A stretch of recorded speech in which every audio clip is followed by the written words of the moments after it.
மத்திய கிழக்கில் அமைதி வருமா என்று எதிர்பார்த்த நேரத்தில் சவுதி UAE நேரடி மோதல். சமீபத்தில் UAE ஆதரவு பெற்ற STC படைகள். ஏமனில் அதிபர் ரஷாத் அல் அலிமி அரசுக்கு சவுதி அரேபியா ஆதரவு. அதே நேரத்தில் STC பிரிவினைவாத படைக்கு UAE ஆதரவு. எச்சரிக்கை, இது சவுதியின் தேசிய பாதுகாப்புக்கு நேரடி அச்சுறுத்தல். ஹத்ரமாவுத், மஹ்ரா மாகாணங்களை கைப்பற்ற முயன்றன.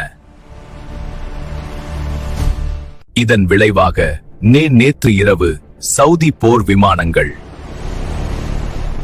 போர் விமானங்கள் யெமனின் தெற்கில் உள்ள STC நிலைகளின் மீது குண்டுவீச்சு. இந்த தாக்குதலில் 7 STC வீரர்கள் பலி, 20க்கும் மேற்பட்டோர் காயம். STC பின்வாங்கும் வரை தாக்குதல் தொடரும் என சவுதி எச்சரிக்கை. இதனால் UAE கடும் கோபத்தில். ஏற்கனவே ஹவுதி கிளர்ச்சியால் சிதைந்த ஏமன். இப்போது சவுதி UAE நிழல் யுத்தம். உலக எண்ணெய் விலையையே அசைக்கும் அபாயம்.